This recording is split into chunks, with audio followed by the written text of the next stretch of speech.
GM, everyone. How's everyone doing?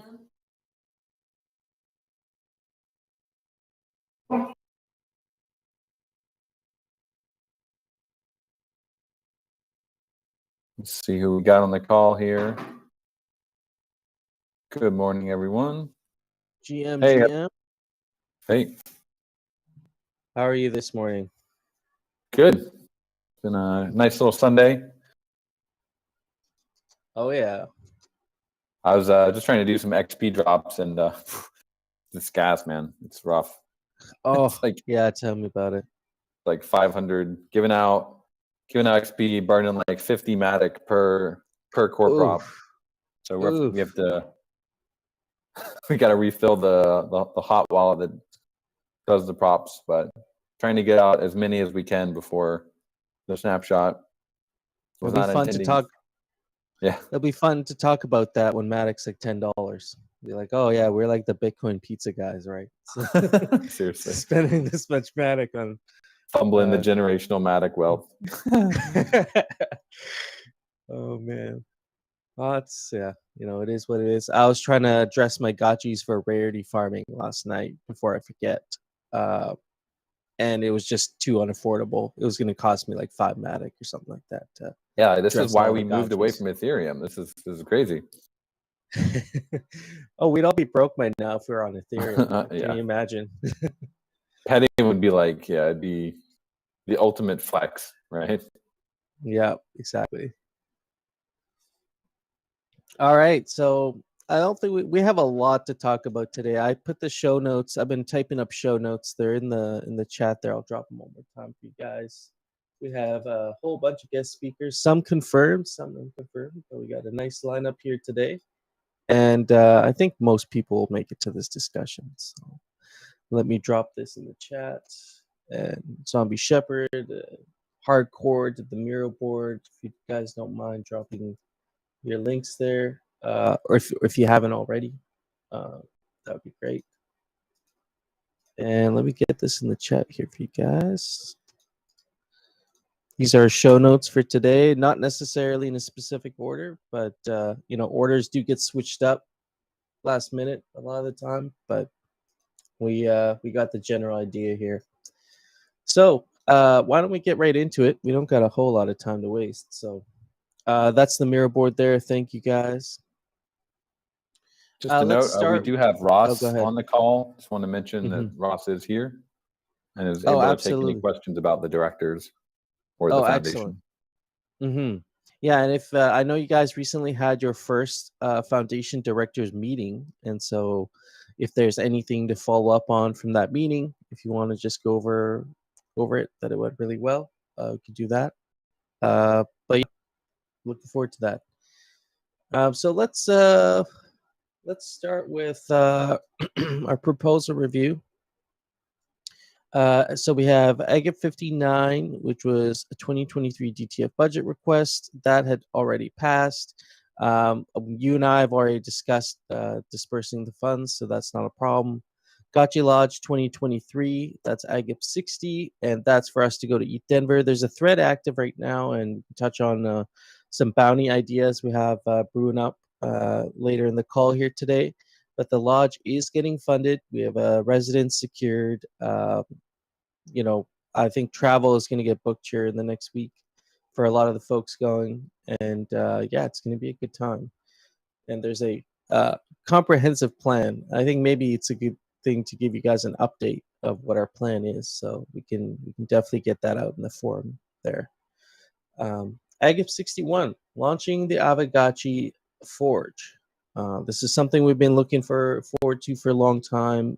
Dr. Wagney and the Forge development team have been working really hard on this, and this is the kind of final proposal for this release for the Forge, this first release for the Forge. So that looks like the end date is tomorrow, and 94% in favor of that one, with almost meeting quorum, but I imagine the vault has not voted yet. Let's just quickly go over to the snapshot here. And let's just look at what we have open, because I know there's been some proposals coming in here kind of last minute. Agip 61 launching the Aavegotchi Forge. We went over that one. Sig Prop, Aavegotchi and the Sandbox. That is by the Gotchi Farmy. And we'll actually have a whole discussion around that today. But if I want to, I'll give you guys an update here. It's 7.4 million over 9 million quorum, with 65% in favor of and 34 against at this point in time. Moving on here, we got Let's Slow Down and Discuss the Curve More. This is a SIG prop by Oliver Spoon, touching on some of the recent discussions happening around the bonding curve. We have 95% in favor of, 4% full steam ahead. And we have 5 million over 9 million meeting. So not quite meeting quorum yet. SIG prop, turning off the ghost bonding curve. This one is by Golden Cross. And this was the first SIG prop here to suggest turning off the DAI bonding curve. We have 71% in favor of, 28% against, and it has not met quorum yet. It's 4.1 million over 9 million. Last one here. This is a follow-up by Golden Cross. Distribute curves DAI 7030 to Aavegotchi DAO, Pixelcraft Studios. We have 68% in favor of, 31% against, and that has not met quorum yet. 4.1 million over 9 million votes.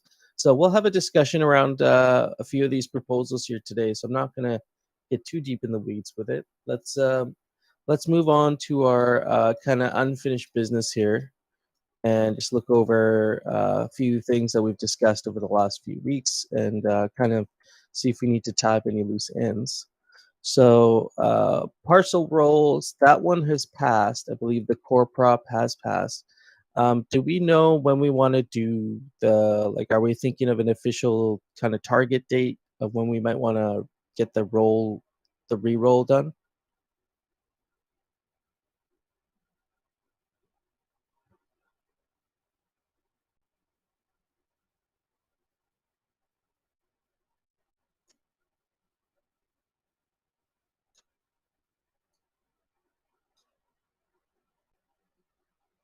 Can you guys hear me? Yeah, I was just typing in here in the chat. Oh, okay. So I brought it up with the team last week after the previous call. We made some tasks for it, and it is scheduled for release this week. We're basically going over what areas need to be like redesigned or re-implemented for the UI and the front end. So on the smart contract, we do need to make sure that the tests, we're going to do some more tests of things we tested before, just make sure that the gremlins have not gotten into the code in the meantime. Yeah. And make sure that nothing breaks when we increase the round. I don't think it will, but we do need to test that. So we'll be doing that next week. And then the UI should be pretty quick. So Okay. can't guarantee it's going to be the next Friday. We did talk about that on the team, but we do have quite a few things that were supposed to be shipped last week that didn't. So those are the main course for this week. Okay. But we're definitely aware of it, and it's on the Jira tasks. So okay, yeah. So like it's not gonna be months. It's just gonna be maybe a couple of weeks or something like that. Yep. We'll have some. Yeah, we'll get it as fast as we can. But we do have like a list of items that we plan a couple weeks ahead. We just can't just like drop it in because it's a pretty big thing to do. Yeah, absolutely. Okay, sounds good. Rarity farming opt-in. This is something we discussed. It made it to the meeting. We discussed it there. It seemed like people thought it was a good idea. It seems like it's kind of fell off here. Are we still talking about this? Is this something we want to discuss more seriously, or move to a SIG prop, or is this something we're just not interested in anymore? We can move on. Let's table the opt-in discussion. Who was the OP on that? Was that Dr. Wagme? I can't remember now. Okay. Maybe this is something we bring up later. But if we're choosing to table it, we'll not bring it up again to you guys. So, yeah. So okay, we'll move on from that one, unless anybody else says otherwise. Definitely kick the discussion off if you still wanna, if you're still interested in this. Oh, okay, your hand's up. Let me get you up in here. Oh, there you are. Yep. Hey, good morning, GM. guys.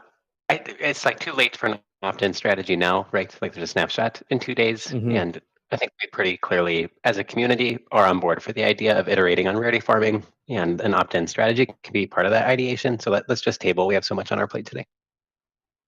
Sure. Yeah. We'll bring it up again when you guys do. Raffle tickets and glitter, or purchasing raffle tickets with glitter. There's really no movement on this. Is this another thing that we're going to be tabling for now, or is this something that we're going to discuss more seriously, move it forward, maybe possibly see a sick prop? I think there's good momentum here, but we probably need Oliver Spoon to move it forward a little bit. This was his initial idea and could be part of like how we think of a post-curve world. How do we encourage liquidity by adding value to glitter? And this would be a good part of that for us to take on over the next couple months. But I don't think we have anything new for it today. Yeah, they'll tie in. Main topic this week is the bonding curve. We will talk about that. Infinity Keys needs a core prop. So did they reach out to you guys by any chance this last week with their, just if there was any edits to their core prop, if they just wanted to republish? I did get a ping saying that they were asking when we'd post it. I don't know if there's any changes required or anything from the original doc. If there's not, then we will tee it up for. I think we're doing a round of core props at the beginning of this week, so we'll get that included. Okay, yeah, sounds good. All right, that addresses kind of our loose ends there. Why don't we get into our main discussion? So I was gonna have Gotchi Farmy actually come up because they do have a time constraint for today. So thought I'd get them up first, and we can discuss the Aavegotchi Sandbox collaboration, their full proposal here for the main iteration of their build. And here, let me just see. Gotchi Farmy, if you're in the audience, get your hand up. Get the GFA up here. GM. GM, everybody. How are you, sir? Fine. And how's the weather in France? It's shitty weather. All right, same as here then. Okay, let's get right into it. So we have the Aavegotchi Sandbox SIG prop that's been out. You got 2 days left on it if you haven't voted on it yet, but we should probably run through maybe just the general idea of the proposal here, and then we can address field some questions, and then they'll just let you speak on it actually. Yeah, for sure. So yes, the proposal is on still middle of last week. Right now, maybe I can just describe for the people maybe that weren't involved or know what is the aim of the proposal. The aim of the proposal is to build a marketing product and also a fun experience for the Gotchi King community in Sandbox. So the main idea would be to reach a major release that Sandbox is planning by the end of Q2 with their new tools, and also they want to release a lot of things by then. So it would be a great window for us, as I witnessed that we are accelerating on marketing since the arrival of the new head of the department. So we thought that was definitely the right time to make that proposal to the community to see if it could receive good support. So yeah, definitely that's where we are right now. Okay. And so you mentioned the solo experience. This is mainly for a solo experience, right? That's the well, the proposal explains that the proof of concept was a solo experience, 2x2 parcel.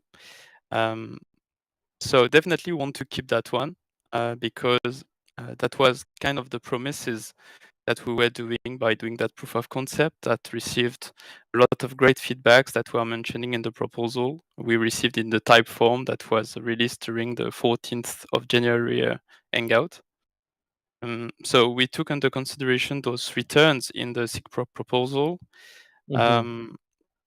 And also, as I mentioned in the proposal, the GameMaker 0.8, which is a whole new release, is out, and Sandbox now would like to highlight those new features in this main release they are gonna schedule for the end of Q2. So we took the option to migrate all the production we would like to do on 0.8. So it's bringing very good new visual stuff and the possibilities for the solo experience, but also it provides good multiplayer features. So that's the reason why our proposal is also mentioning that we are to deploy one by one parcel with a multiplayer experience. Just to be clear about the 0.8 version, it went out 3 weeks ago. It already exists a lot of materials online in order to see what are the possibilities. Also, Sandbox is publishing a lot of docs right now, but there is still a bit of uncertainty about the bug hunting and everything.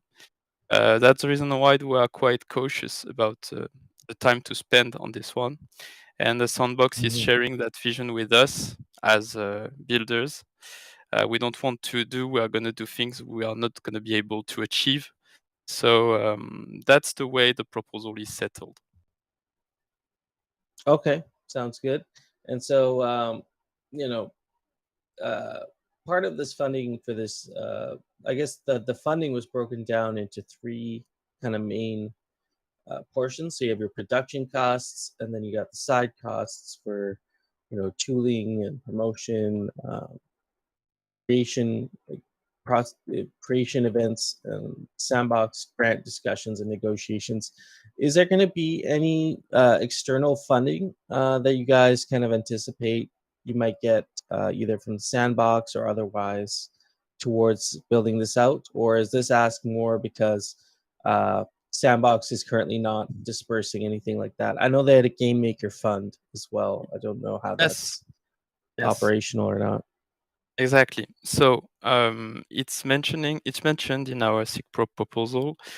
We are running for a few months now the discussion with the project manager we have in the sandbox, and also the director team.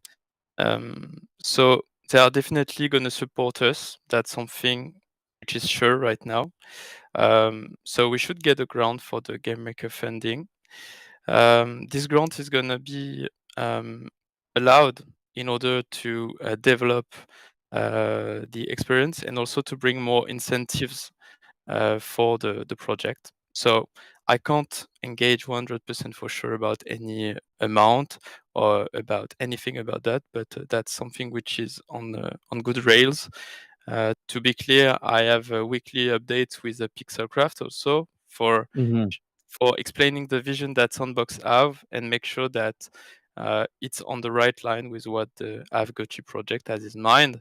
And to be clear, if the DAO supports this proposal, a future calls would, of course, include the DAO and the Gotchi gang in the direction to take, as it would become the DAO product, and the DAO would own all the things that are going to be created. So, yeah, absolutely. Got some questions here in the chat. Actually, this one's speaking to Golden Cross. Can you talk briefly about Pixelcraft's grant program for game development that's been hinted at? Yeah, that's Gotchi chain focused. Okay. So you actually, that on the third point, the incentives in game and cross universe, is you say a part of this funding is going to go towards in-game incentives. What sort of incentives are you thinking? Are you thinking like some sort of quests or dispersing like alchemical rewards? Kind of what are your what's your idea behind that? One thing is sure is that one part of that incentives are going to be related to the way the Aavegotchi experience is released. Right now, Sandbox is giving full support for a dedicated standalone launch, which is possible. So it would be just to highlight it's the Aavegotchi project week. So we are going to release that experience. That's a possibility. And we also could have the possibility to be released in the alpha season 4 with a lot of other major trademarks, I would say, with a specific spot in the calendar, which would be negotiated. Because as you know, if you are appearing at the beginning of the alpha season, it's not the same as if you are scheduled in the last week. So that's a discussion to run, but definitely the incentives would be related to the calendar that is going to be scheduled. To bring more clarity about that, 3 options are in our mind. So mostly when an experience is going to Sandbox, you have one pool of incentive which is related to people that come to the experience, visit it, and play it. For this one, we don't want to be just as permissive as that. We would like to add a condition, for example, to own one Aavegotchi product that is available on Sandbox Marketplace. That would be the first pool of reward. The second pool of reward would be for Aavegotchi asset owners, native asset owners. That would be the second pool of reward. And the third one, which is mentioned, which is not in-game but cross-universe rewards, that's something quite new and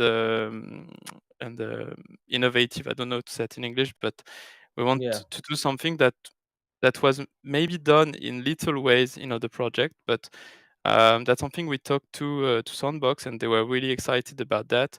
It would be to bring a cross-experience Enigma with hidden Easter eggs in both Sandbox and Aavegotchi ecosystems. That could be anything. That could be a line of code hidden in the website, or that could be a QR code hidden in the Sandbox experience. So that would also push players to replay the experience and to do it multiple times, even in different timelines. If, for example, the step 1 of this cross-universe quest is in the Sandbox experience, but later, maybe step 11, you need to go back and anything. So a part of the reward would also be that, but we won't push players to say, hey, guys, just look, there are 5,000 JST to win that way. It would more be something suggested, but only, hardcore and hardcore players would understand that there is something to look at, maybe by finding an Easter egg in the experience. So. Okay, yeah, no, that makes a lot of sense. And just following up on those points here, we have a few questions from Mikey J. I know there's been a lot of conversation happening around this week, and these are some of the questions that maybe we can try and address here. So he goes, I've asked this question in the forum, but I'd like to hear a little bit of elaboration here, if possible. With the amount of funds at stake, they want to be like understand what the return will be on the marketing spend, and so just to go into a little bit more detail on that side of the project. So his questions are, what specific metrics would you use to measure success for this project, and what would your targets be? Like a KPI, I guess. Yeah, that's very good point that Mike G raised in the thread. So I want to thank him for that. So to be clear, I think the main focus for the marketing project would be convertibility. As I'm mentioning that all the players that are going to discover Aavegotchi through Sandbox, what could they do? Some people are just going to play the experience and do nothing after. Some people are going to play the experience and maybe go look at a bit deeper about Aavegotchi. And some people are going to maybe buy an asset by understanding the potential that the project has. And it's totally different convertibility rates apply to each of that profiles. So right now we have some numbers. We chose not to integrate it in the SIG prop, as tomorrow we are going to get more detailed numbers from the sandbox. To be clear, they can't give anything. I think you can understand that all major companies are not going to reveal that convertibility rates or anything, but they are going to give us some feedbacks about some things that already happened. And to be clear, we're not going to take that data as granted and use it. We're going to use a very conservative way and approach in terms of convertibility rates. With the return of experience we have also from other experiences that people we know in the community or the French projects. And I think it's some lines that are going to be indicated in the core props to bring more light about that and about our vision. But does sorry, don't mean to cut you off there, but I'm just curious, does the sandbox provide any metrics to compare one experience in the sandbox ecosystem versus another? Is there some sort of a, experience leaderboard or like engagement leaderboard to see which experiences are getting, the most engagement or anything like that? I'm just kind of curious. That's exactly the kind of question we asked, and I think you know the answer we received. It was like no, and if we had some, we couldn't give it to you. It's top secret stuff, I guess. Yeah, because on their end, they don't want to bring some I don't know to say that anonymity between projects, Yeah, that makes sense. All right, I'm just gonna follow up on his second question here. His question is, do you expect this experience to generate enough interest on its own to attract a significant amount of new users to buy Aavegotchi assets, or should we be thinking about this as a kind of top of funnel brand building awareness campaign, bringing people in from maybe a greater space, something that's seen the mainstream a little bit more, where people get exposed to this theme park world of Aavegotchi, and then they get to do a deep dive in. I think one of the unique aspects that you and I have discussed, while you have been building this experience, is the ability to learn some very kind of otherwise complicated mechanics for a new player in a fun way. I think that was one of the things that interested me, was doing these quests and actually learning how to farm Alchemica. And those quests were pretty basic, but there could be other elements added in to give the user even more knowledge about those experiences. And so it's kind of like you go through these missions in Sandbox, but what you're actually doing is you're going through training for the Aavegotchi, to interact with the Gotchiverse and all that. So that's how I looked at it. But that's my personal that's just my personal opinion there. I just want to come back to the first thing you said. I think it was Michael J question, but for me it comes with an overall marketing strategy that Aavegotchi is putting in motion right now. I think we all saw that the crypto Twitter space is now full of Gotchi every day. I think that's very good, and the sandbox would be a nice leverage. Could be a nice leverage for this work put in motion to have even more strength.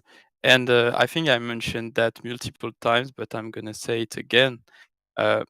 We don't want people to stay in Sandbox Aavegotchi.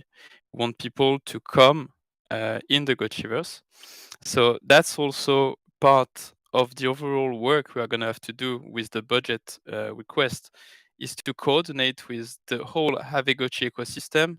So the DAO, Pixelcraft, the team building the Gotchiverse, to make sure that everything is aligned, not to have something in Sandbox if we're not ready to welcome players in the Gotchiverse. You know what I mean?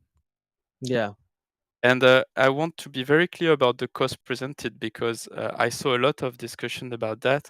I'm not sure today we have enough time to discuss the exact rates, because that's a subject that comes back on each proposal, and that's a very important subject, I'm sure, and that's something to be discussed.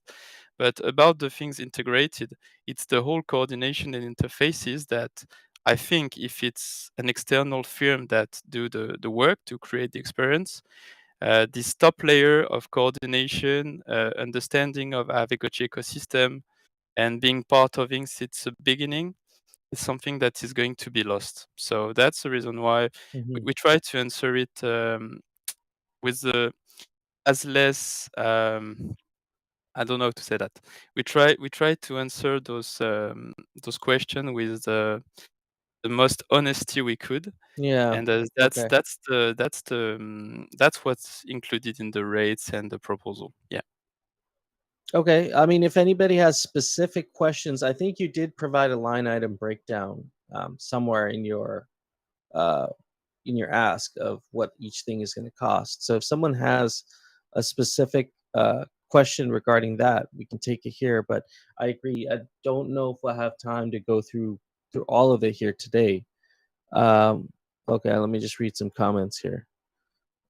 Personally, I'm not concerned about the pay rates. We've seen that there's a vastly different idea of what people should be paid based on the fact that pay scales vary widely geographically. We should just, I agree on Mikey J's point. We're basically should be looking at this as a cost benefit basis. So, we're going to spend X amount of money, and what sort of value is going to be provided for money spent. And so, and also, if yeah. I just can bring one more light, because that was a Sure. subject I saw multiple times in the discussion thread. It's about we discussed about indirect returns, so more like visibility, a stream of people coming and everything. But about direct returns, there are some ways that are discussed also right now in the negotiation that would also impact Pixelcraft, so that those are subjects that Pixelcraft or the DAO is going to be integrated to in the future if we have the support from the DAO. But it could be about a lot of people ask, why are we going to Sandbox, but why aren't we bringing Sandbox in the Gotchiverse? And I think we have a possibility to do that with the synergies we want to create with partner parcels, for example, because we have partner parcels that other project can buy. And that would be for me a direct return about this partnership. Okay. All right. Yeah, no, I appreciate you coming up here and giving us this overview. I agree with the earlier points that, we could have brought it up last week, and that was kind of, because it was kind of on me, to be honest, but I'm glad you're here to actually speak about the proposal today. And, there's still 2 days left. So if you like what you're hearing, or you don't like what you're hearing, go vote on the proposal there. It's a SIG prop. It's live. It's a couple days left on it. We can definitely have a follow-up discussion. If people have more concerns throughout the week, please bring them up to me, and we'll make sure we get them included in the next meeting as well. Okay, thank you very much for the space given here to discuss that, and I hope I tried to bring clarification about the things I saw this week. So thank you very much, guys. Absolutely. All right. Okay, so so we had to shuffle things around there, but we are gonna move to the curve discussion here. It's been quite a bit of discussion. So we started off here with the SIG prop that we just went over earlier, distributing curves die at 70/30 to Aavegotchi DAO and Pixelcraft Studios. This was put forth by Pixelcraft, and so recommending 40% for liquidity provisions, 30% to Aavegotchi DAO Foundation, and 30% to Pixelcraft Studios. And so there's been varying opinions on that. And then there's another SIG prop that is just addressing turning off the bonding curve. So that one we've kind of had a pretty healthy discussion around. I wanted to focus on the distribution today because that seems to be where a lot of the discussion is. And so, after these SIG props went live, there's been some DAO responses regarding the curve. Number one is Liquidity. So we cannot ignore the effects curve removal would have on overall market liquidity for our protocol tokens. So it's widely assumed and expected that the DAO will require this new backstop of liquidity in some portion and capacity. And so there's been varying opinions on how much liquidity should be provided there. Number 2, Pixelcraft, non-controversial beneficiary, being a main developer and summoner of Aavegotchi. There's controversy in directing the 40% or more than any of the other 3 pillars of the unlocked DAI without a proper structure on accountability or specific deliverables. That was the second concern or main discussion, I guess, that was brought up. Number 3, the DAO. So perhaps the least controversial destination for the DAI. As a DAO, we widely believe in the funding and empowering of DAOs. So that's just the third point made on DAOs. Number 4 was, and the last point, product. So this has been the most controversial and difficult pillar to understand and analyze. Often advocates of the product are questioned in their intentions due to the innate conflict of interest in advocating for a financial product you own. So this could lead to neglect of the product itself, creating negative value cycles instead of positive ones.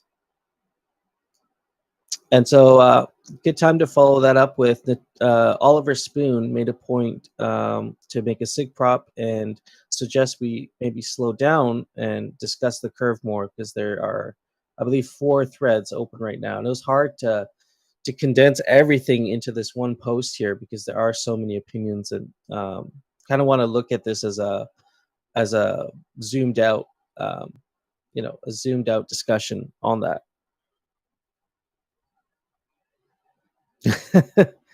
I just turned my head like 10 degrees, man. Like, I can't believe. Maybe I gotta turn the mic a little bit here.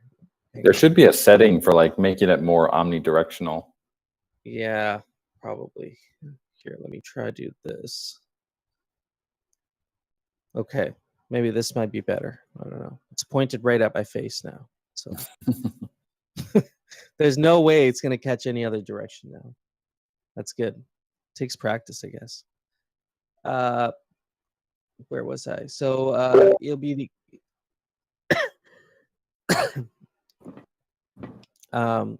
we have Golden Cross up here. Yeah. I just hopped up. I figured this is our topic.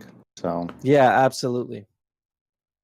I like it at high level. We don't have to rehash everything, but the vote, our side's been live for a couple days, or about 24 hours actually, and I guess we'll see. Like, I don't know if everybody votes on the first day or how that'll play out, but it looks like it may not pass. I'm referring to the 70% to the DAO, 30% to Pixelcraft proposal, kind of the one that we put forward to follow the curve. And so we'll see if it maintains, but it looks like the curve may be voted to close, but there's still ambiguity about what happens after it closes.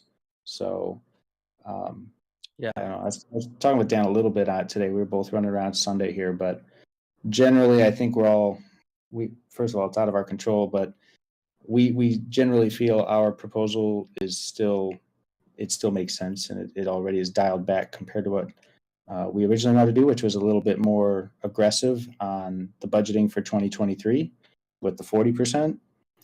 But totally understand not everybody sees it the way we do, and that's okay.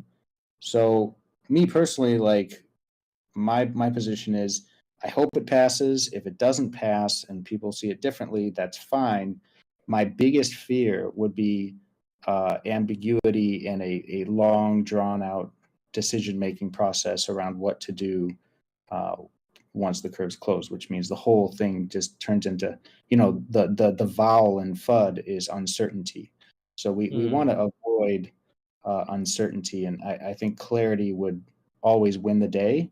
And so, yes, I'm still standing by. I think it's definitely the strongest, best proposal is what we put forward. We've really spent a lot of time looking into this, and we think it's good. If, however, the 25-25-25 works, and we want that explicit support for I don't know if it's rarity farming or protocol rewards, however you define it. Yeah. I would argue that, I don't think it's ideal, but it's better than a long drawn out thing that goes into the middle of summer. That would be very fuddy for not just, I know there's a bit of a tug of war between the NFT asset holders and Ghost, or there's some have a perceived like there's sides being picked here, and I'm sympathetic to that. And so I would just say, yeah, the one thing nobody wins if it's we all agree to close the curve, but we don't know what to do after the fact.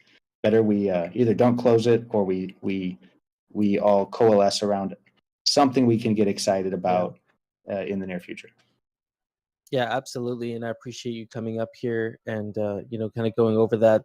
I think Phantasma's proposal is what you're referring to, with the 25% liquidity, 25% to DAO Treasury, 25% to Pixelcraft, and 25% protocol rewards. So that would account for 6 rarity farming seasons projected over 2 years if rarity farming is rescheduled or modified otherwise.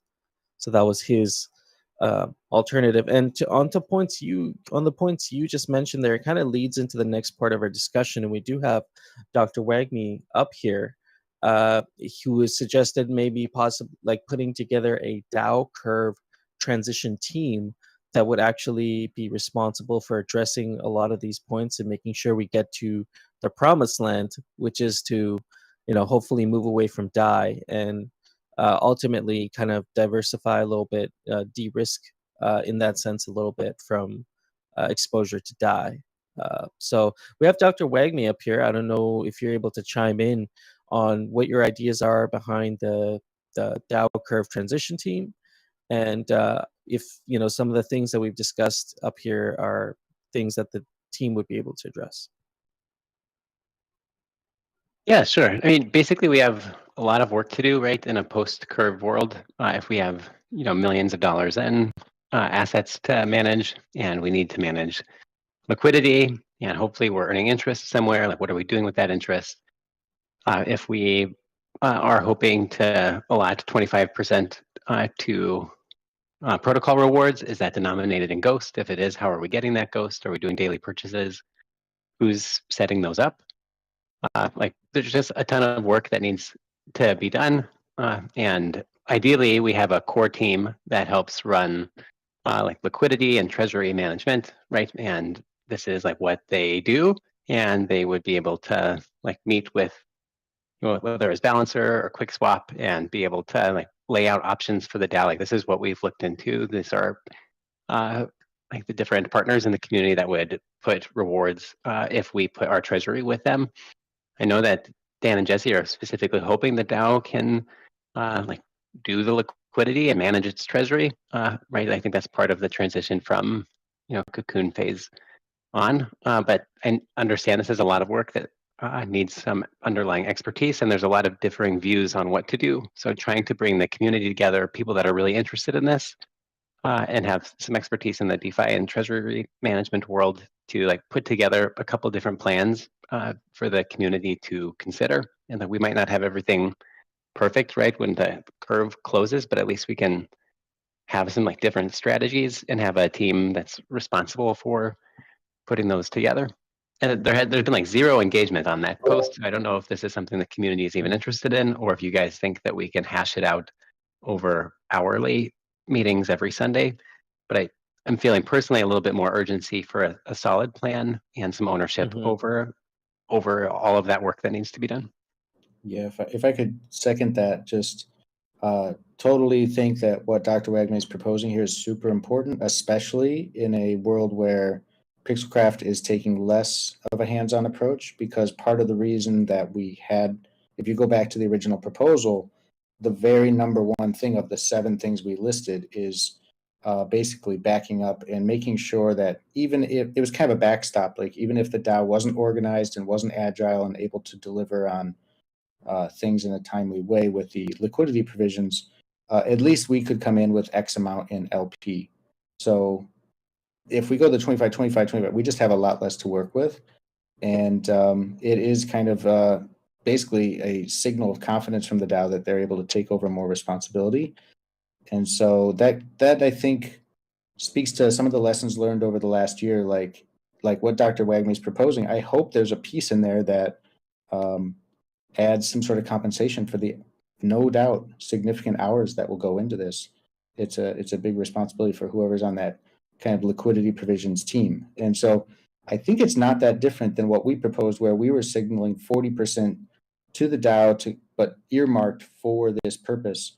And that could be the 9 foundation signers and that multi-sig, but that could also be a kind of special team that's spun up just around that 40%. So if we end up going with the 30-30-40, what Dr. Wagme is shining a light on here, that could be that team. I think makes sense to me.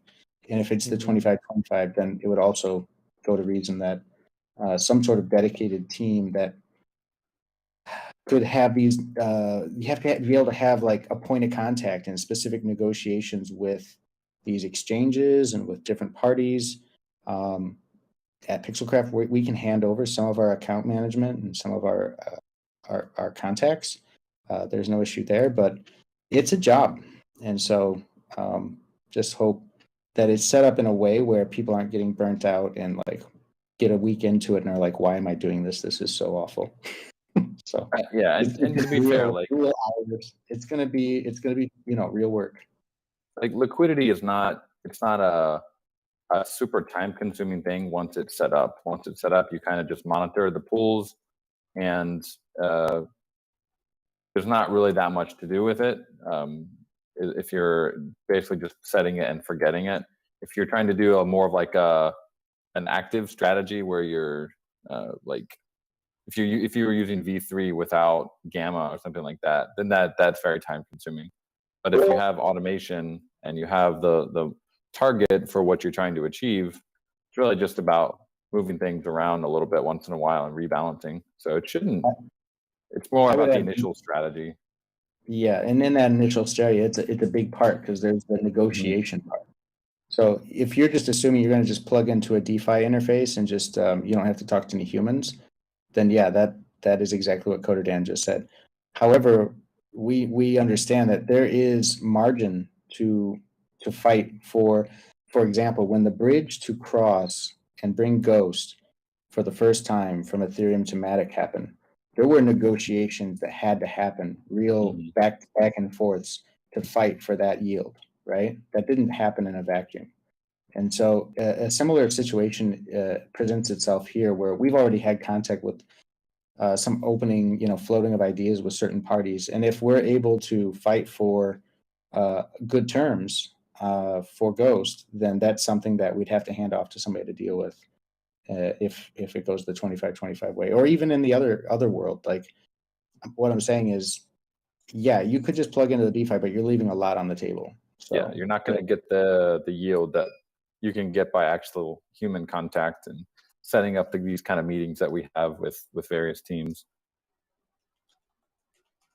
I mean, especially with the excitement around our project and the support of Polygon and like rapid growth, like being able, one of these exchanges to secure Aavegotchi's like treasury, I think is a big selling point for them. And we should really like lean into the momentum we have to try to secure some rewards for ourselves and for the broader community to want to provide liquidity. I think we'll be more successful with liquidity provision if we have a strong partnership strategy. Yeah, and I see Al asking about the market makers here. I mean, yeah, we have contacts, and that is a vertical as a piece of any market, especially in crypto. But just this week, if you guys were seeing the news out of Singapore, the pit with Polygon, who was the sponsor? Who was the host? It was oh my God, what's their name? Jump Capital, right? Like basically the biggest guys. They're headquartered in Chicago, and they're hosting the whole thing for Polygon here in Singapore. I spent half last week at their offices. So I'm not saying like we just had a meet and greet. It's the first time I've met them, but those are the kind of relationships I could invest more time in curating. But at some point, if the DAO has all the budget for all of this, then this is a good time for the DAO to take on more of these responsibilities. I'm totally fine with it. Just I'm a little concerned that the infrastructure still isn't there. We're still waiting on a D work, and this is going to be a very high stakes type of Maybe, maybe not. I mean, like Dan said, worst case, you just go LP somewhere and call it a day. But definitely, it's on a spectrum. So I'll leave it at that. Another thing to consider is we're talking a lot about post curve, but actually pre-curve, there's pre-curve turnoff. There is definitely stuff we could do. The DAO has almost a million DAI worth of, or $1 million USD worth of DAI. It has quite a bit of Ghost as well. So one of the issues that we could face after the curve turnoff would be like pretty high volatility because of the lack of liquidity on the Ghost USDC pair on QuickSwap. So there could be, if the DAO wanted to, we could allocate some liquidity to that pool in advance of the curve turnoff, just to kind of soften the blow that could potentially happen before. There's going to be a period after the curve is turned off. It might be 10 minutes, it might be an hour, it might be 6 hours, where the liquidity, the multi-sig that the liquidity has been transferred to hasn't gotten that liquidity added to Ghost USDC pair or wherever it gets added. And that it could be pretty volatile during that period. So also worth considering pre-curve. Yeah, to me, I'll second that. That makes a ton of sense. We got to be ahead of things. And so if the curve turns off and everything else is still as it is today, in terms of where can you go find some Ghost with deep liquidity, good pairs, it's going to get really wild. The sexes would actually be probably preferable for people. Yeah. But what you're saying, this is totally avoidable. We could get ahead of this at least to about $1 million worth. So 2 million. Yeah, the DAO could commit 2 million USD worth of liquidity at today's. So there's about a million DAI that could be paired with a million or so Ghost into a pool, and that's a lot of liquidity. We can go to QuickSwap or someone and say, hey guys, we're planning to put a pretty big amount of liquidity in, and then that's when you can start negotiating rewards. And especially when that curve is turned off and there's a much bigger amount of liquidity, then you can really start negotiating. Yep, that could just be a starter. And I mean, they just started their syrup pools and their V3, so QuickSwap is innovating, and we could talk to them. We are talking to them. I saw a question today. They were in Singapore all last week as well, so got to meet up with some of the QuickSwap guys for a dinner last week, and I'll help where I can, but I think ultimately this looks like it's going to go towards whatever you want to call it, but a curve transition team. That seems like a good way to call it. But you're right, Dan, probably things that could be taken care of right now ahead of time in anticipation, and then a follow through. Yeah, another thing we could do is get a syrup pool set up on QuickSwap in advance, so that there's already extra liquidity before the curve turned off. Syrup pool, if you guys are not familiar, it's like what we did with DinoSwap, where you basically commit a certain amount of your token, Ghost in this case, and then that token gets basically divided up between quick stakers. But during that period, they incentivize your pools, so Ghost USDC or Ghost Matic or whatever we want to incentivize, with a much higher amount of the quick token than they usually do. So they were saying they can go up to as high as 50%. I think we might be able to get them even higher, but we'd have to do some negotiating. But that's another option as well. It's obviously the Ghost is committed; you don't get it back. But if you're trying to aim for strong short-term liquidity, it can be pretty effective. So I guess this, not to labor on it too long, because Dr. Wagman, this will be a whole thing, right? You guys form a team and do all this, but it's one of the reasons why I still stand that our original proposal makes sense in a lot of ways. If you just think about our current burn, which we revealed last week, and then you add a little bit more for expansion and talent, then we're easily at $4 to $5 million burn just on an annual burn for salaries and payroll. So if we want to have a big war chest to go hard on the marketing, the raise the visibility of Aavegotchi, and have some gunpowder to kind of not totally match you guys one for one, but also contribute to some of these relationships we have on the on supporting liquidity or whatever it may be, whether it's on the deck side or sec side, that just it's fine. It's only a 5% difference. We already dropped from 40 to 30. So just want to give that perspective one last time, a final pitch on why we think we can put it to work and we know where to put it to work, and I hope the DAO can as well. That's all. If you guys can do it, that'd be even better. Yeah, appreciate that. And just to follow up real quick here on this proposal from Dr. Wagme, the ask is 10,000 Ghost. I'm assuming it's Ghost, to get this team together and get moving on some of these line items here. And we got to think of it as like, if we were to not do this and not spend 10K, what are the consequences of not having a team like this to ensure a proper, smooth transition? I think the cost is quite high. I think the risk goes up significantly for something to go wrong. And so, in my personal opinion, the DAO spending 10K on something like this would probably be money really well spent. Just my take on it. But we'll follow up on this as it develops. I don't think there's any sort of proposal on it yet, but yeah. If we need to discuss it more, then you can always bring it up again next week as well. But overall, I think it's a great idea, and I'm sure a lot of you do as well. All right, let's move on to the next topic here. We got Lagan in the house. Do we got Ben Lagan in the house? You put your hand up, I'll get you up on stage.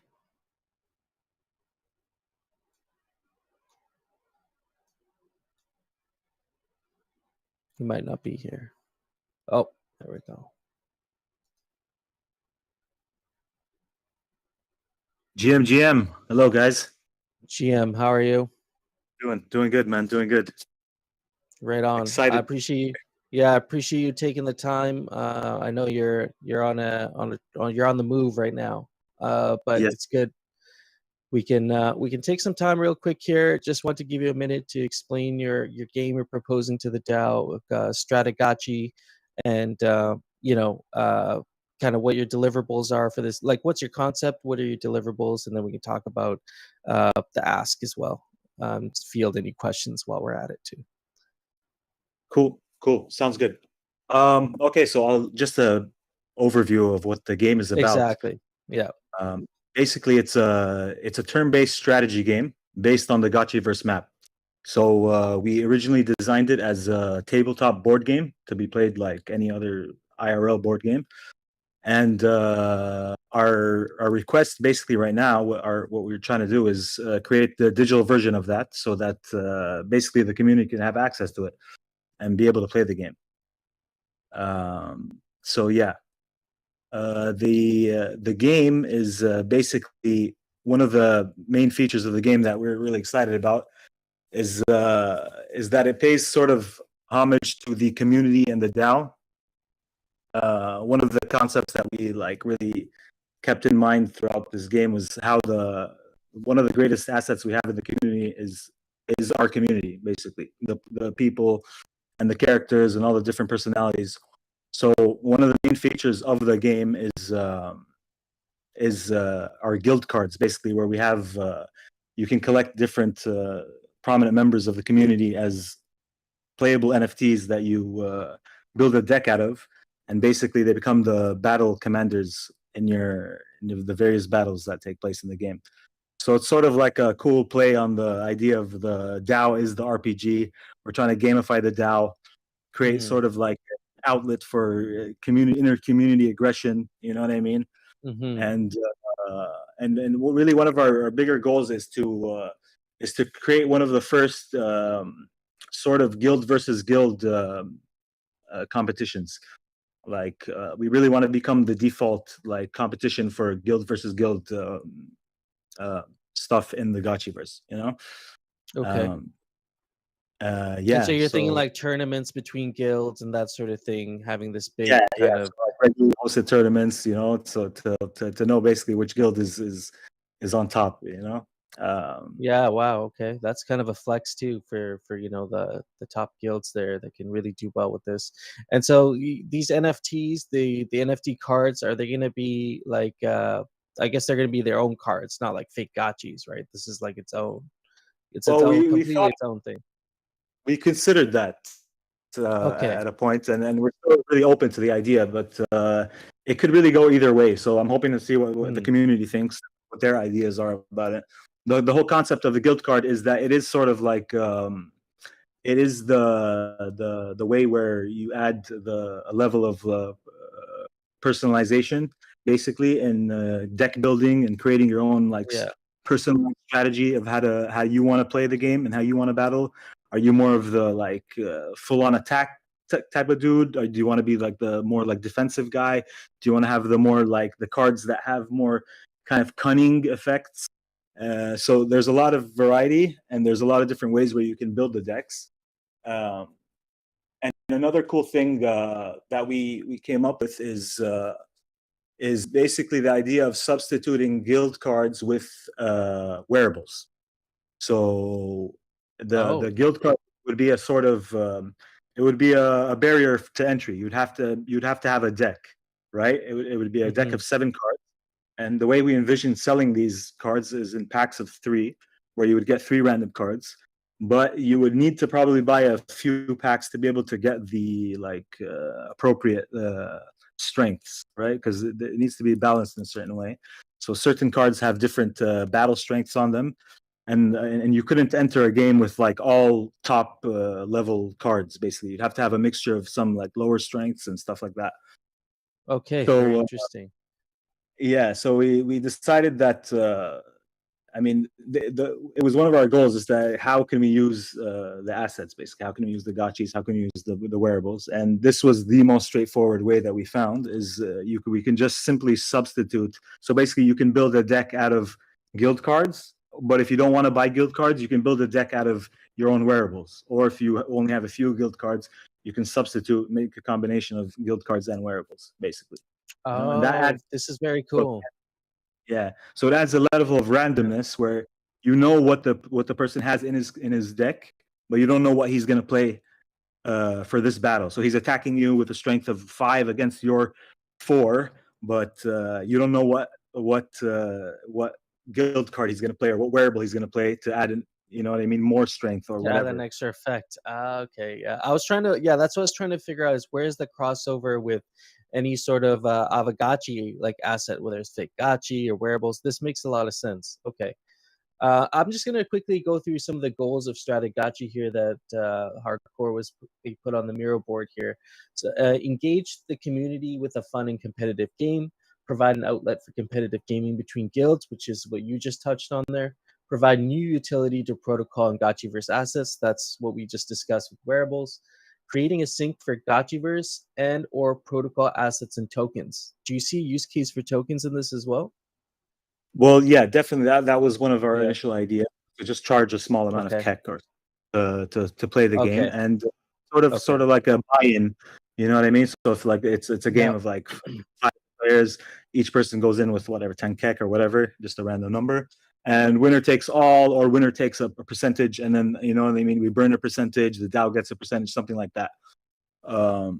But another huge idea that like is we're really excited about now, especially with the like upcoming developments like the Forge, was one of the game we realized that we could have, once we build the game, we could have different modes, basically, sort of like Risk, where there's so many different modes now, zombie mode, I don't know what mode. So one of the things we wanted to do is do like a more high stakes game, where it would take longer. And so we came up with the idea of the sacrificial gotchi. So our initial win condition for the game is upgrade your altar to level 9. That's what everyone's racing to do. So you're trying to secure the resources you need. You need to secure ghost tokens, not actual ghost, but it's like an inter-game kind of currency.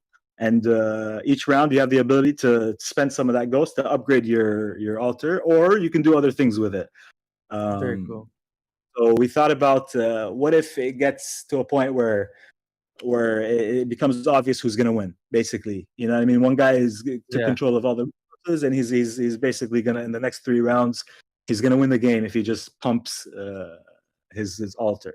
So we're like, okay, we'll add another sacrificial gotchi, where you have to go and summon this special gotchi and escort him to Mount Oomph, and then you have to sacrifice him, and that takes 3 additional rounds. And so now we thought with the forge that we could actually use an actual gotchi, where it would be like a super high stakes kind of game for like the degens that really want to get in there. And we gotta appeal to the degens.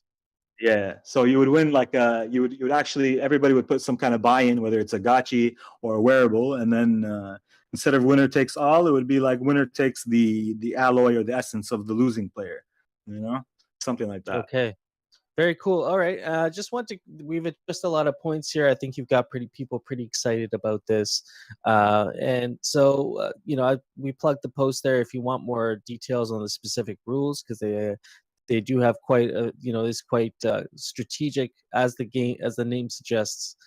So your ask for this is $50K for development. What could you give us a rough breakdown? Maybe it doesn't have to be line by line item, but kind of what that $50K will be going towards, how you're splitting it up.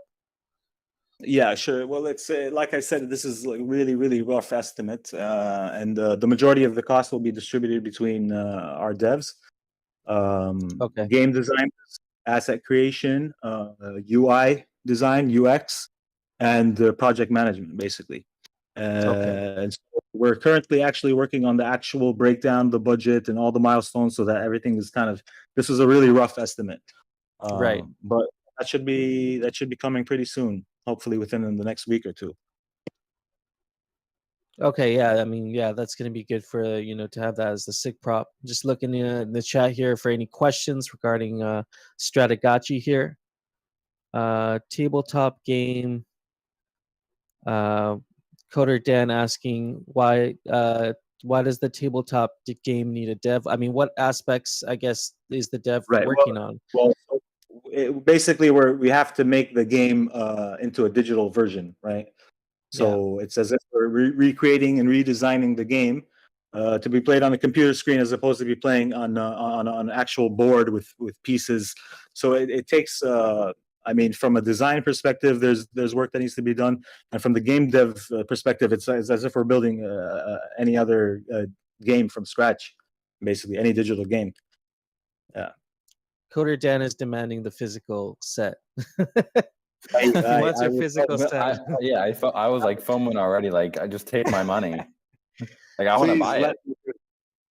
I wish that the DAO would fund that. That was the initial idea, was to really just make a board game and have this thing that people can. I saw a couple people talking about, hey, does anybody have any ideas for good board games in the community? I was like, man, I love board games, and why don't we have a Gotchi versus board game? And that map that Nyan Kong made is so perfect, and it was just like, it called me. It's like, this game. I mean, I think the digital is cool, but I think they both have merits. This could be a really cool game that, like, we could bring these to. Imagine like bringing this game to ETH Denver and playing it with people in real life. It'd be nuts. So yeah, I'm actually more bullish on the real life part of it. I think that the digital could be cool, but if I'm curious, like, is this budget that you're asking for only for the digital one, or is it for IRL, or is it both? No, this would be purely for the digital version. But I mean, I don't think if we actually are discussing that seriously and the community is interested, I don't think that creating the IRL version would require anything even near that, because it's pretty much done. It's designed, ready to go. So I'm sure you can find a game maker on Etsy or something that makes custom board games and get them to make something like that. I could totally make it. Yeah. So I mean, the digital one will be the same as the physical one, except we'd be playing it on. Is this an on-chain game, or like what's the server setup for it? Honestly, you'd be better off asking our devs on that one. But it would be like you're playing any other digital game, basically. There would probably be some kind of transaction, like for the buy-in initially, like whatever it is. If it's a high stakes game or if it's a low stakes game, you put something up to play. There would also be like you would have to it would have to look into your wallet and see that you have the guild cards, because those are going to be NFTs, as well as what wearables you have, because you can use those to play in the game. So there will be like it'll be smart contract integrated, and yeah. Okay, very cool.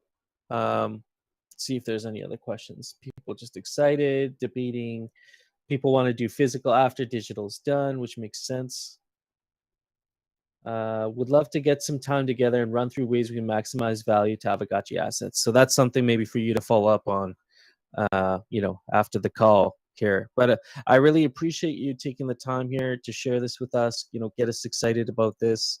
I'm sure many people are going to be looking forward to your game here. And so I guess if people have questions, they can just post. You have a forum post right now here that.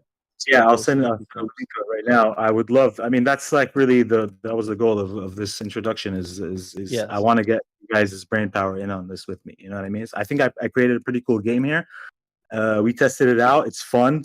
It's super gotchi. I love the fact that it pays homage to the community and the DAO, and it feels like right at home. But with our collective brain power and all the you know what I mean? All the ideas that could come out from you guys, I think we can really make it something like awesome and successful. Oh, look at this. Justin from Eat Denver says they have a tabletop arena we can integrate a physical game with. That's so awesome. Is there a physical version? Because I think it'd be, it's like before going into full production on either a digital or a physical, you really should. It sounds like you guys have prototyped it already quite a bit. Like, do you have a prototype that you could bring, or have like Hefe and whoever's going to East Denver bring together over there? We totally do. We have we came up with a super low tech version to test it in my private server. So I was the game master, and I would update the board with a ping every time somebody would make a move, and they would DM me their moves. It was super low tech. And then after that, we upgraded a little bit, and we created it in a tabletop simulator in Steam. So we have that. You just need a Steam account basically to log in, and you can play the game on Steam, and you can move the pieces around and everything. So, I mean, is that something we can, like Justin saying here, you can make it like a printable version, just something super simple that people could be chilling at East Denver playing? Oh, like an actual printable version. I mean, yeah, man. When is he? How far is that? How much time do we have? You have you have not long. You have about 10 to 12. Well, yeah, a little bit over that. You have almost 2 weeks. Yeah. Okay. I mean, well, we could maybe coordinate with some of the guys that are heading over there and send you guys files to print out the main thing would be the game board, and then the other components you could use some kind of generic component. You know what I mean? To why don't we? Yeah, absolutely. Why don't we coordinate maybe after this call and try and figure out if we can make something work here, because that would be really cool. And we can definitely follow up with Justin as well and see if we can try and get something together for Eat Denver. Be a great activity. Yeah, it just keeps getting better and better, I do think having an official game would be the digital game is going to be cool, but having something that we could actually bring to conferences and stuff would be next level. Oh yeah, and then the packaging and all the pieces inside after they're all designed and it would look dope, and I think it'd be it doesn't have to be production ready, something you'd sell on in Walmart or online, but just something that a kind of a bespoke version for people going to the conferences that we could bring along. It'd be nuts. That'd be really cool. Yeah, you guys hit me up in the DMs after this, and then we'll figure out how to make it happen. Yeah, absolutely. All right. Yeah, I appreciate you taking the time here, and that was a great conversation. Thank you for that. There's some good follow-up material there. So thanks again. Awesome. Thank you guys, and look forward to hearing more discussion on the topic. Thank you, and I'm out. Absolutely. Take care, friend. Peace. So we're at 7:15 here. I did kind of reach out to Oliver Spoon. I was thinking maybe he should be here for this discussion, but we do have. I don't know if Dr. Wagme to what extent you have to do with this dungeon crawler idea, but if it's if you're not related to this, we'll maybe table this one for Notorious BTC. Unless you're in the house, sir, put your hand up. We'll get you up here. Otherwise, it's safe to table it. The community can only take in so much excitement and new games at once. But look forward to him coming up and doing a similar presentation at some point. Yeah, absolutely. One last thing here. I just got Yannick up here. You have something to touch on here as well, so I'll let you go right ahead, sir. GM. We have Justin up here as well. Welcome, sir. Hey, what's up, guys? Thanks for inviting me up. Good evening, ladies and gentlemen. Hello. Yeah, always. I will not take a bunch of time. I just want to present idea initially to the community and have some feedback. So with all this DAO struggle structure, I think there is no need to say we need guilds to discuss that we need guilds. We just need to implement them. And I proposed a very simple model. You can just open a link. There is also forum and a live diagram you can follow. Oh, there you go. Here, I'm going to open this up. On-chain guilds. I will just go through how I propose to manage guilds and set up initially. And okay.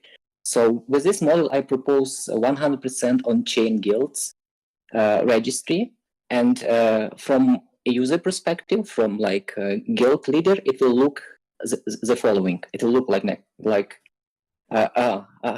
registration will look the following. First, a simple Gnosis safe will be deployed. You just create a new safe. For those of you who don't know what is Gnosis safe, it's just some like proxy address. Yeah, which is just proxy contract with some advanced control over custody. So you deploy just empty Gnosis safe, and the second step is simply just claim the name with the contract, and the name in form of non-transferable ERC 721 NFT.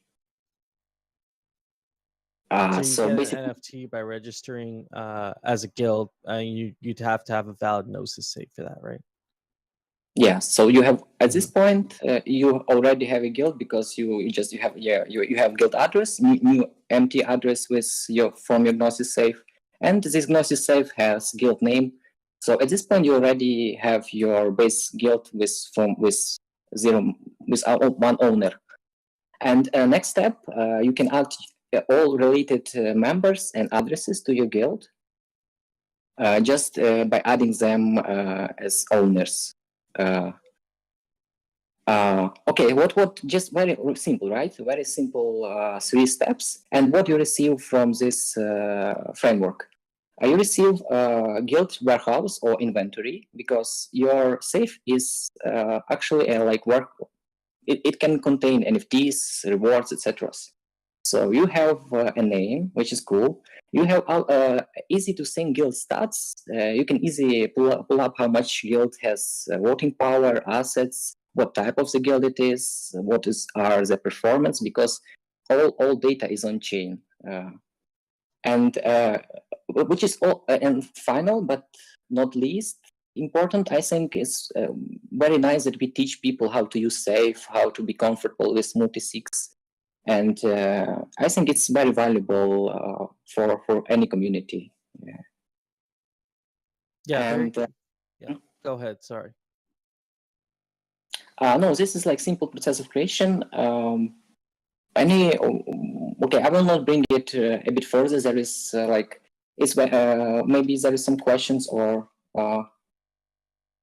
at this stage.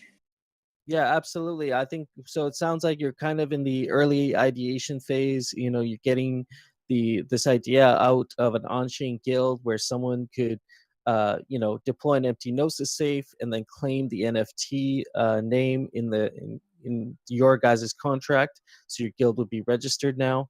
And then there will be options there to add members and other associated addresses. So you have a roster in your guild, and then optionally, you could also set warehouse access rights, which would actually give you access to like a guild inventory, right? So it's like whatever the guild is stored, whether it's whether it's like weapons, could be wearables, whatever, right? Is it really just any asset? Yes, correct. And there is one more layer to it. Currently, Gnosis support, with new versions, they support the Zodiac guard framework, which you can really, we didn't work with it yet, but the way you can configure it, you can really set up nice access framework. You have like guild, you can have guild knights, for example, or people with different level of access to the guild stash.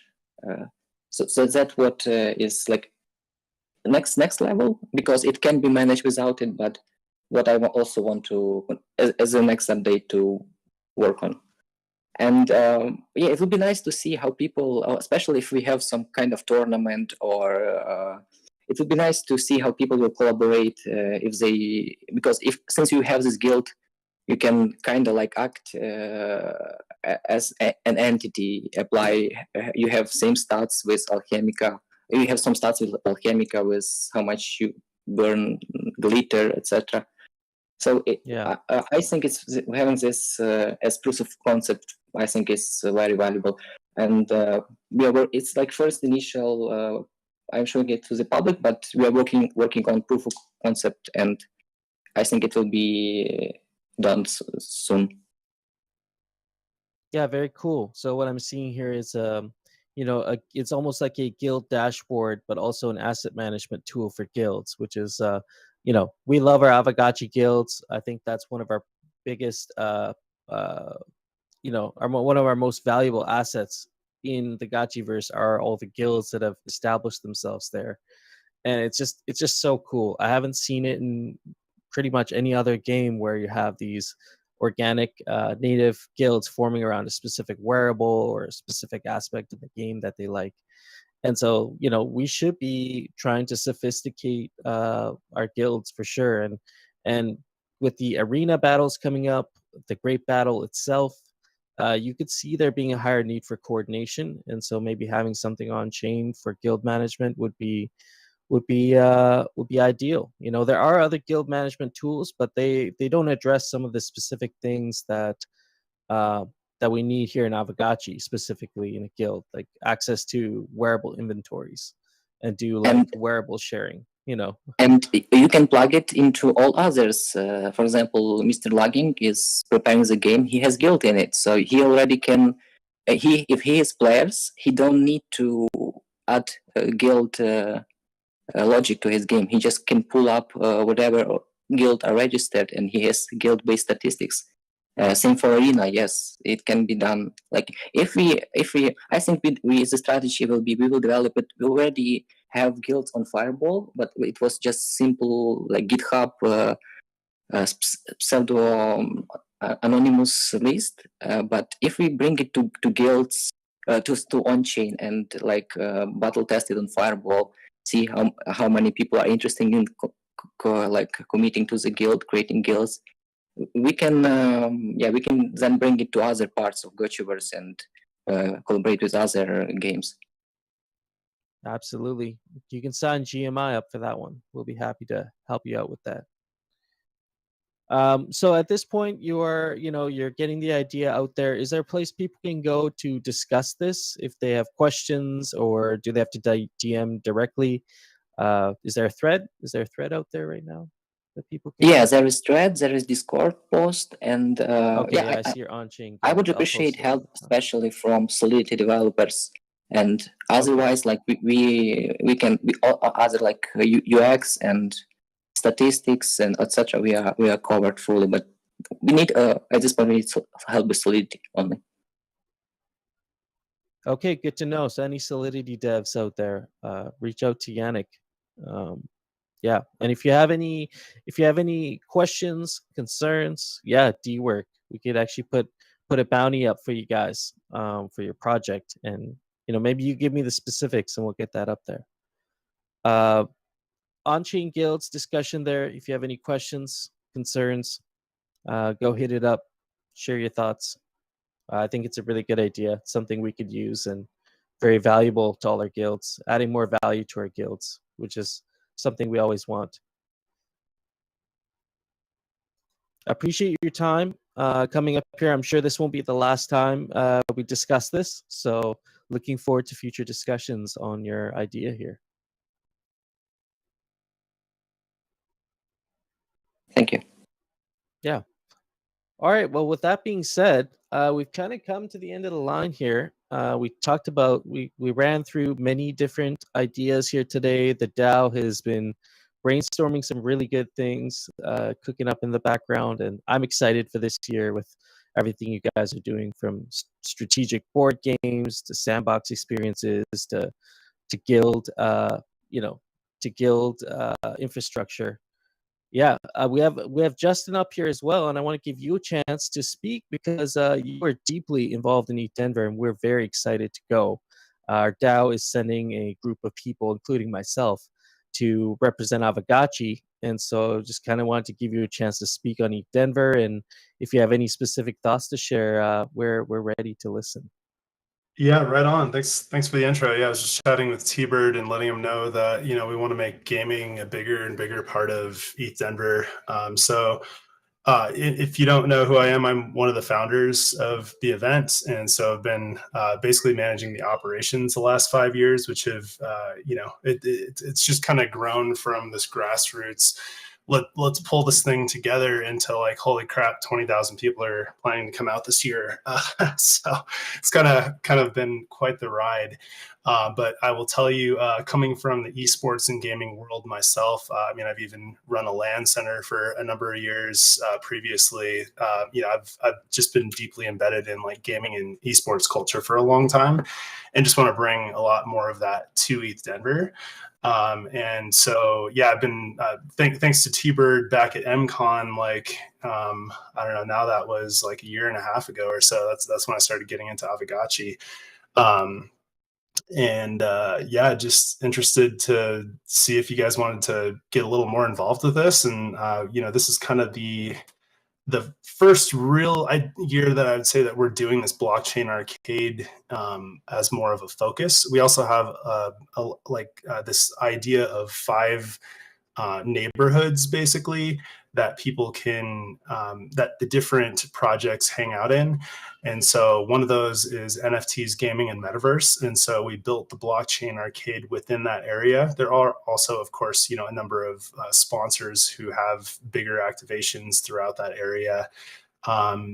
But basically, we created this arcade as a way to have a lot of different blockchain games have just, like a very small presence, like a table. We have a computer and monitor all set up there to where people can walk up, say hi, learn a little bit about the game, get a quick demo, and potentially even walk away with some way to play the game. So that's kind of the high level.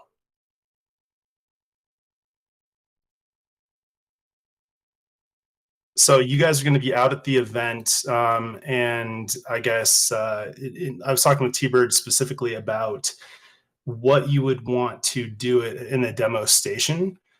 So I think anything that someone could, in like 5 minutes, maybe 10 minutes, just get a taste of it and say, oh crap, this is really cool. I want to go back home and start learning more about this. That's kind of the goal of that station. Okay, yeah, we had some ideas around getting people access to maybe some features of Aavegotchi, get to experiment a little bit. Have some maybe computers or something set up there, but having a board game would also be amazing. That would be, like we discussed earlier, I think that would be a really good way to kind of show off some of our, some aspects of our game. Yeah, for sure, for sure. So we also have a tabletop area that is in the lower section, like it's in a totally separate area. So I dropped that map in the chat if you want to take a quick look at that. But so if you would want to do both, we can accommodate that. If you just want to do one, that's cool too. Okay, awesome. We'll definitely, we should follow up with you because we do have some ideas we wanted to that are in our heads, but we should definitely implement them, including some of these demos that you just mentioned. Right on. Yeah. I think the thing is a lot of people they hear about blockchain games and they think, "Oh, that's cool, but I'm not quite sure how that works." So even just being able to sit down with someone and chat and just kind of see it firsthand, I think that personal relationship or that personal connection can definitely help people get over that. "Oh, this is what this is. Okay, I get it now." Yeah, very cool. Absolutely. So I guess I'll ask you for this coming year. What's the one big thing? If you could just pick one, what are you excited about at this year's Eat Denver?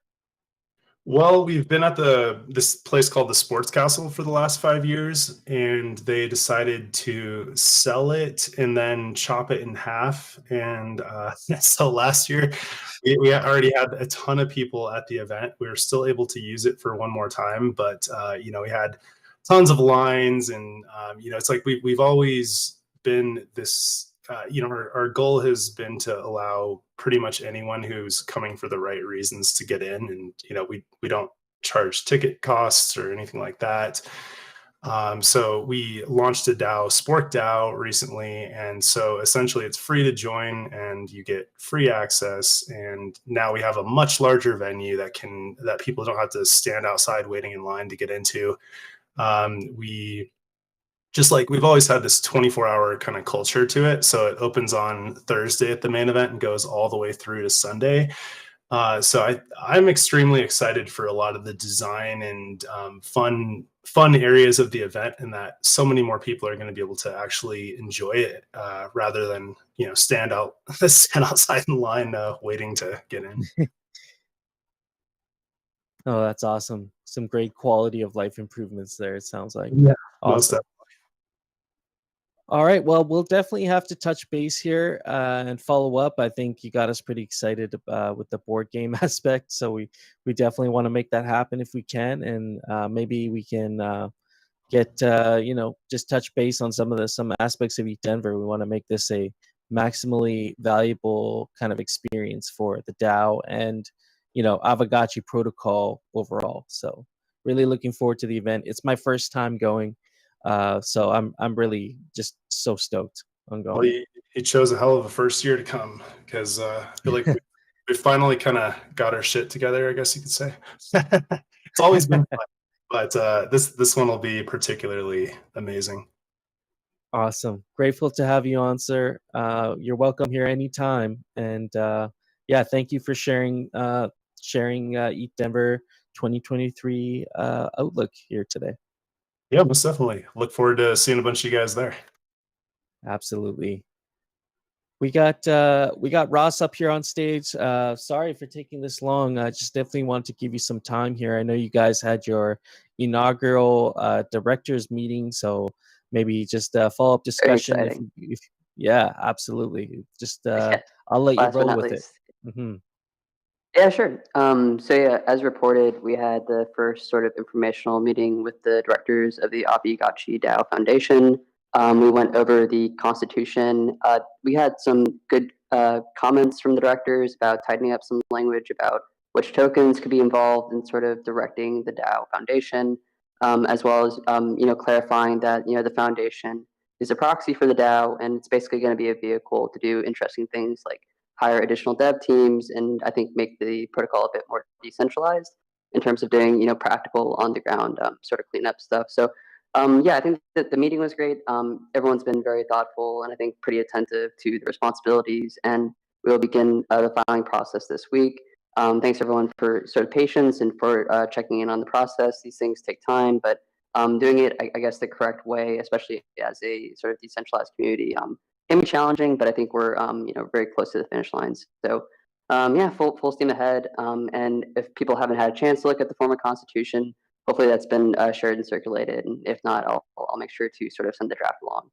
But yeah, the good news is that these things will be taken step by step, and at all times the sort of constitution and sort of the legal stuff is drafted to give ultimate power to the DAO to sort of control how this entity is operated, who is sort of on the board. And I think what's interesting, at least in this context, is that there is a nice link between sort of the multi-sig board and also the sort of off-chain rules as directors. So yeah, I think it's been a very interesting challenge, but I think we're swimming with the current of other sort of Cayman Island DAO foundations like ENS DAO that I think have found good success there. So yeah, glad to give this update, and I don't want to take too much time. I know it's not the most exciting topic, but I do think it's been something I've been wanting to give sort of an update on. So yeah, the state of the DAO is strong. It was kind of a pleasure to get to join this call as well. Oh, absolutely. Always glad to hear. Like you say, it's not, in my opinion, not the most riveting stuff, but very important stuff that we need to address in the DAO. And does anybody have any questions for Ross here? I know we did go through a constitution reading, and I do really appreciate your notes that you put in there. They kind of really summed up some of the very kind of wordy language that gets over my head sometimes. But it was a really good way that you went through and actually commented for us to just understand at a high level what was contained in the Constitution document there. Let's see. Anybody have any questions for Ross while he's up here? It sounded like your meeting went really well. I guess all the members showed up. Were any real concerns raised by any of the directors there during the meeting that you had to address? Any big concerns that were brought up that were addressed? Yeah, I mean, typical concerns are what does this mean for my taxes and what does this mean for personal liability? But I think I was able to clarify a lot of those questions just by pointing at parts of the Constitution that handle indemnification, and also just clarifying that the foundation is a wrapper for the DAO, but also for the directors and serving the role. So I think we were able to get past those questions. But yeah, nothing too major, which is usually a good sign. Yeah. That's good. Yeah, I'm just reading through some of the comments. Not really Ross related, but just to be we need to be conscious that the introduction of this new foundation wallet will require a bit of a process. The process thought to have a smooth and clear flow between DAO vote, transaction signed to avoid chaos and confusion surrounding what transactions need to be made and when. So I think that's more from probably our side to straighten out some processes with that. Jesse's asking, any blockers remain from our side, Ross? I think he's referring to Pixelcraft. I could be wrong there. Yeah, no blockers on your end. I did send a sort of type form request for information from directors. So if they get a chance, it'd be great to get through that. That's really the blocker, is just making sure we have all the information for the local agent. But yeah, I'm good in terms of Pixelcraft. Okay. Choin is asking, is the Constitution now final? Is it set in stone, or is it still in progress? So it's final in terms of the draft, but there is, like I said, the ability the DAO can have a snapshot vote and amend and alter the Constitution, going forward. So this won't be sort of a shackle in terms of the Constitution is living, which is usually good for most civilized republics and societies. So yeah, we'll be able to change if there's any need to do so. But yeah, as it stands, I think I've been able to answer the director's questions, and it had some good edits as well. So yeah, I think we're good to go on that. Awesome. Yeah, if there are any other thoughts here, definitely let me know. We can bring that up. But I think we've, this has been going well overall so far. I haven't heard anything, any major concerns. No future. He kind of talked to me after the meeting, and he was like, it went great in a general sense. So awesome. If you guys have any, Constitution questions, send them our way and we can DM them to Ross. But I appreciate you coming up here today and giving us a little time, giving us an update. Yeah, my pleasure. Thank you. Absolutely. One more thing I'm going to plug here. We are, we're doing pretty good for time, but I don't want to take up too much of your Sunday morning here. I'm going to just plug our GMI sticker production survey. We have 77 responses so far, but still trying to get some more votes. We need your votes. We need to know what stickers are we going to be throwing into production for you, Denver. Pixelcraft on their side has stickers handled for their side. We decided to go on a creative endeavor with our community and go out and see if you guys would be interested in getting some of these stickers printed. So we're looking for the top 5. So please get your votes in there. Yeah, definitely going to plug this. ZombieShepherd, McCallum, myself, Zombie. There's 5 of us, and we'll be doing a daily morning space, Twitter space called GM with GMI, and we'll be doing this every morning at 3 p.m. UTC. We'll have rotating leadership so we can maintain consistency. But the idea here is to have a available space every morning to host guests, to do outreach with Polygon, or just to talk about the latest and greatest happening on Aavegotchi protocol. So we're going to be kicking this off on Monday. Grab your coffee and your bagel. We'll be doing GM with GMI every morning at 3 p.m. UTC. So definitely check us out on that. Oh, Jesse's dropping the alpha with the stickers. Yeah, not every morning. Sorry, we can't intersect with the Sunday and the Saturday, of course, but Monday to Friday we'll be running that. So we have our leadership set out, and if you're interested in becoming a regular guest on our show, reach out to me, because you don't necessarily have to be a lead. We want to get the DAO involved. We want to get Gotchi Gang involved in this. So if you don't like to lead these discussions, but you like to chime in and you like to just be part of that discussion, definitely reach out to me, because I can get you on the list as a regular kind of speaker on the show. So it's really exciting. I'm glad we can kick spaces off again. Kind of inspired by the Wednesday spaces that Golden Cross has been leading, and I think we can roll with it and do one every morning pretty easily. Yeah, Hey, do absolutely. you mind if I want to clarify some Forge things real fast? And sure, yeah, go ahead. We're so very close. I don't know if Dan was willing to commit to a GBM sale time, but we are so close to it, and the Pixelcraft team has just been like working insanely hard to get everything ready. So huge kudos to them, and I just really want the community to understand like how much of a joint effort this was, and how hard they've been working. At any chance we can set a GBM date for Forge Wearables? We are still working through the final contract things, but I think it's actually looking pretty optimistic. So it's definitely going to be after the first snapshot. Fortunately, things are not done in time for that. So any could be any time between the 2 snapshots. It seems like by next week we should have a lot of the contract and the UI pretty much done. So theoretically, people could start smelting if they wanted.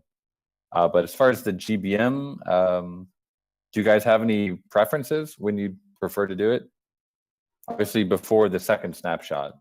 Yeah, I think we've been hoping for the GBM and then the raffle. I think traditionally as a community, we've kind of put those like kind of close together. It'd be nice to have both maybe in between the 2 snapshots, but I understand that could be a fair bit of work to get both set up. So I think GBM by second snapshot is my big picture goal, and Totally, bonus if we get the raffle done. But just getting some of the wearables, that would be fun, and I'm hoping to capture some of the ghost that's sent out as rarity farming rewards into the GBM, and so that'd be a lot of fun. So I guess look forward to that. Hopefully, yeah, we'll have an announcement early by next week, I think, about what date that's going to be. Awesome. And then I just wanted to get this in front of the community too. So we've been working hard on what next steps for the Forge would look like, from finishing geodes or evolving pets concept to bringing customized backgrounds to the community and a new BRS modifying slot. And I think this is kind of generally how we are approaching like what the next 6 months could look like from the Forge team, trying to give as much value as we can to our native assets and kind of taking ownership over that. As the DAO, we have so much talent and so many fun ideas. We would love the idea of translating those to product. So take a look. This is kind of how we are conceptualizing things. Feel free to give feedback and look forward to a proposal from us on kind of securing the Forge team for a 6-month period if there's interest in executing on this roadmap. So just really excited about everything going on. This was a really fun morning and DAO call because there's so much building going on. And excited for everything we're up to this year. Grounds. Yeah. Yes. Really highlighting the building this year, and specifically this DAO call here. Love seeing all that. One more last thing here I'm going to plug is we do have a suggestion, bounty suggestions open right now for particular bounty ideas you guys may have for us to offer at Eat Denver. And so that's open right now, and that's connected to DWork. So I think be a great little stress test for DWork. If you have a bounty idea, just submit it. Even if you don't have a fully fleshed out idea, kind of open to taking ideas right now. And there are some prizes we put up. So just if you have a good idea, bounty idea, and it gets upvoted, there's a small ghost prize. Check out the forum thread that Hardcore just plugged up here. I'm gonna just plug that. This forum thread here. Check it out if you're interested. I'm going to try and get more stuff on the DWork here in the coming weeks leading up to Eat Denver. Trying to get people engaged with it. DWork's hooked up, so we just have to have some stuff on there to do now. Every reply or every suggestion, any bounty that gets posted will show up in the community bounties channel, which Coder Dan, you helped me set that up a couple weeks ago. It seems to be working really well, but if you can get a couple replies, some suggestions in there just to make sure that it's all good, we'll unlock it, and people will be able to see it in the Discord with anybody with the Gotchi gang. Anybody with the Gotchi gang, what's it called? Role will be able to see it.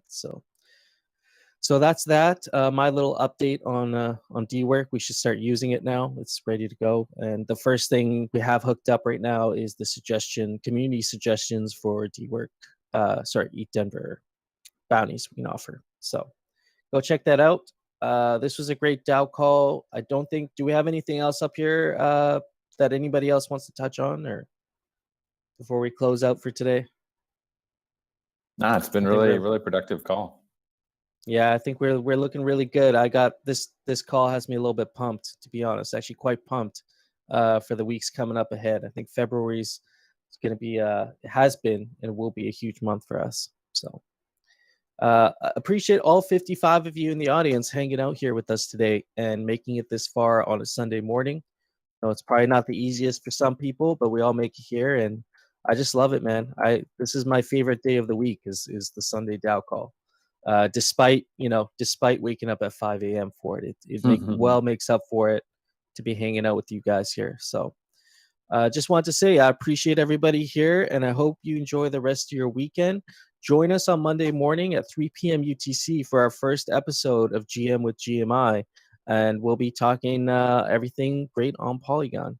So yeah, appreciate y'all. Take care. Enjoy your weekend. We'll see you next week. See you, friends.